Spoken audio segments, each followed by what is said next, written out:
Hi guys, let me show you the books that I got. I'm currently filming without the wide lens. Please ignore my room. I know my room's a mess, okay? Little Women is actually the very first classic that I owned, and I have not finished this. I think I read half of this, and then I watched the Little Women TV show on, I think it was Amazon Prime Video. I watched the whole series, and honestly, that thing helped me like finish this book, because I read half of this and then I watched the series, and I'm gonna finish the rest of this. It's because like the languages, this is kind of hard for me. My high school teacher didn't force me to read it, I chose to read it, you know? I love this book so much. Like the TV show is really good, and I feel like it's very accurate. I thought it was accurate, and plus it kind of helped me like visualize like what's going on in this, because I feel like this plot is like changing a lot, and a lot of things are going on, well, at least for me, like processing it and stuff. So the TV show really helped me put faces to names, and like, you know, because I like visualizing a little bit, because you're just gonna slap a bunch of like hard like names in my face, like characters and stuff. So the TV show helped me a lot. I'm like, oh, that's the guy. Yeah, okay. I know a lot about him. Yeah. I have Pride and Prejudice.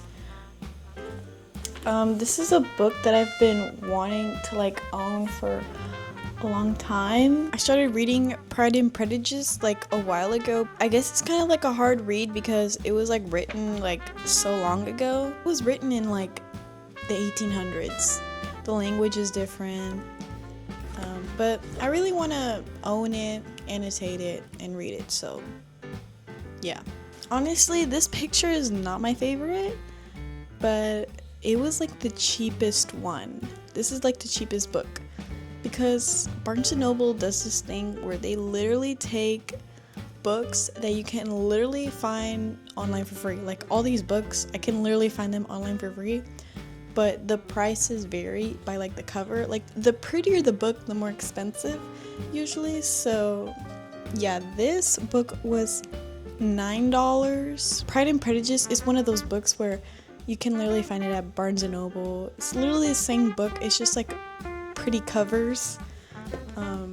But yeah, this was like the basic one, so it's gonna be like cheapest. Next up, I got the Scarlet Letter, and I'm just in the mood to read it. I've watched a bunch of video summaries of this book, and it's just like interesting, so I want to read it.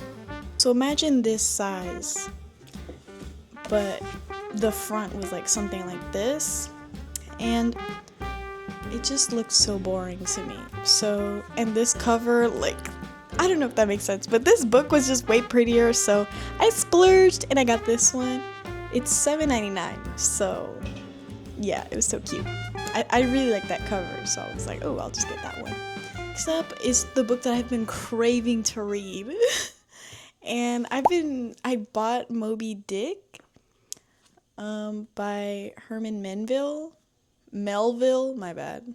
Herman Melville. And I'm excited to read this. Look how big that is. That is so big. Oh my gosh. And I really like the cover, and I think the back. I love this art. Like, I really love the art on this. I guess it kind of makes the cover of this book kind of makes it seem less boring in a way. You can find book covers that look so incredibly boring. Like, I swear, with the size of this, there was some Moby Dick copies at Barnes & Noble that literally look like a Wikipedia. Look like a dictionary. This actually looks like a cool book to read, so that's why I got it. So I recently bought the Shatter Me series. I am reading it. I don't know. For so long, I've been reading like a lot of modern fiction. I've been reading a lot of romance. Like, I've been reading books off of Book Talk, and I feel like books like this, if you know, you know, I feel like I don't know, it just felt very pointless to me. It's entertaining. Like, I really love reading all the book talk viral books, like stuff like this. This is a bad example because this is a really good book. And I have the second one. I just didn't want to read any more pointless romance books, pointless mystery books, like just pointless plots. Wanted to read something like this because I feel like this has so many meanings. It's so deep. This book is so deep. Like, the message to this is very deep.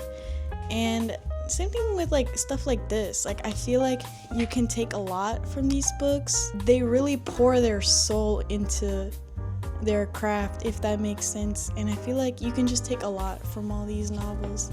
So I just wanted to read something that had more meaning behind it, something more deep. And yeah. This is the first Shakespeare that I owned, and I read this because my lit class last semester in college, we were studying Hamlet the whole semester, so I just ended up buying the book because I'm like, okay, I'm tired of reading this like online. I have to have it in person. So I read this because of my college class, but I ended up really liking this, and I was always like, I never thought I would read Shakespeare, but I actually really like this. I would recommend people to read this. Hi guys, it is a new day. Do you guys like my brain rot shirt? Let's finish what I started.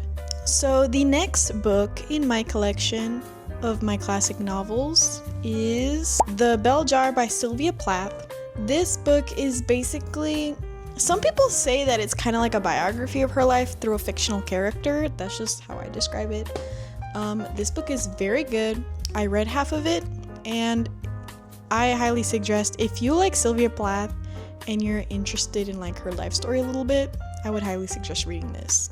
It's not a biography, but she kind of writes a story about a fictional character, but it's inspired by her life events. Very good. Call me basic, but the next book that I have in my collection is War and Peace by Leo Tolstoy. I cannot say his name. Tolstoy. I cannot say his name. I do have War and Peace, and this is, look how thick that is. And yeah, have I started this book? No. Literally, this book, I have to read it with like an audio form of it. I have to like listen to it and read the chapter at the same time. I have not started it. No, actually, I'm lying to you. I read the first chapter and I forgot about it. So now I gotta reread it. But I have not started this. This is something that's on my physical TBR. So the last book that is in my collection, I don't have that many books. I don't have that many classic novels or books. But yeah, it's very small. I'm a beginner. It's a collection of Sylvia Plath's poems. It's called the Colossus. I'm probably not saying that right, but it's this book. And it's just a bunch of her poems.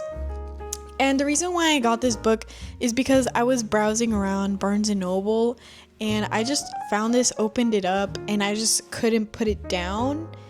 And I love poetry, and I love the way she writes, so yeah, that's why I got it. But yeah, there's really no deep meaning to why I have this book. I literally just picked it up in Barnes & Noble.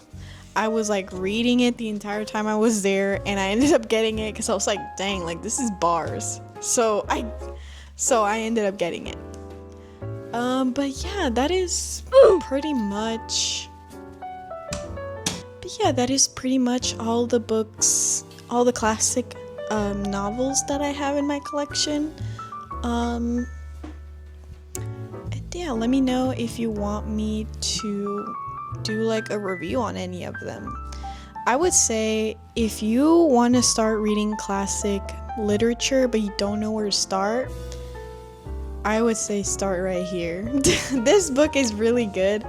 I read half of it. I didn't finish it, but I really did enjoy this when I was reading it. My favorite classic novel that I have read in my collection is probably Little Women. I think it's a beautiful story. I think it really just shows how diverse a woman is. Like, you know, you have 4 girls that were born in the same house, same roof, and they all have different lives. Because I feel like society kind of makes a woman, and the media too. Social media makes women feel like we only have one destiny. We only have one goal, to have kids, to be a housewife. They put us in a box. Like, people put women in a box. You know, as a woman, sometimes we feel like this is the life we have to live, but it's just a saying. That story is an example of a woman can choose our own destiny. So yeah, that was kind of deep, but that's all my classic novels. Hopefully, if we have the same one, let me know, and let me know what you think of all these books. And yeah, thank you for watching my video, and I'll see you next time.